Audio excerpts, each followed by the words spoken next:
வணக்கம் மக்களே! எல்லாரும் எப்படி இருக்கீங்க? எல்லாரும் நல்லா இருக்கீங்கன்னு நம்புறேன். நானும் சூப்பர்வா இருக்கேங்க. இன்னைக்கு நம்ம என்ன டாபிக் பத்தி பேச போறோம்னு பார்த்தீங்கன்னா, இட்லி கடை ப்ரீ ரிலீஸ் ஈவென்ட் வந்து இன்னைக்கு திருச்சியில நடந்துச்சு. அத பத்தி தான் பேச போறோம். இதுல தனுஷோட ஸ்பீச் வந்து வேற லெவல்ல இருந்துச்சுன்னே சொல்லலாம்.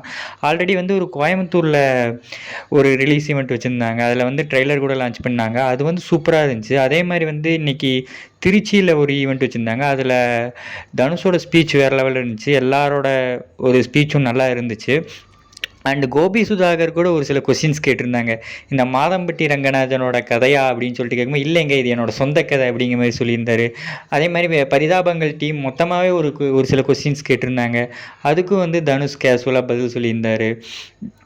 அதுக்கப்புறம் எப்போவுமே தலைவர் ஒயிட் அண்ட் ஒயிட்டில் தான் வருவார். ஒரு வெள்ளை வேட்டி வெள்ளை சட்டை அப்படி தான் வருவார். இன்னைக்கு பார்த்தீங்கன்னா எப்படி வந்திருக்காருன்னு பார்த்தீங்கன்னா பிளாக் அண்ட் பிளாக்ல வந்திருக்காரு.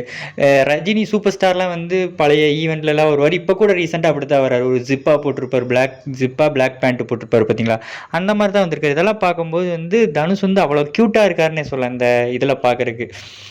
நீங்கள் இந்த ரிலீஸ் ஈவெண்ட்டை பற்றி என்ன நினச்சிங்கன்னு சொல்லிட்டு கமெண்ட் பண்ணுங்கள். உங்கள் எல்லாருக்கும் தனுஷை பிடிக்குமான்னு சொல்லிட்டு கமெண்ட் பண்ணுங்கள்.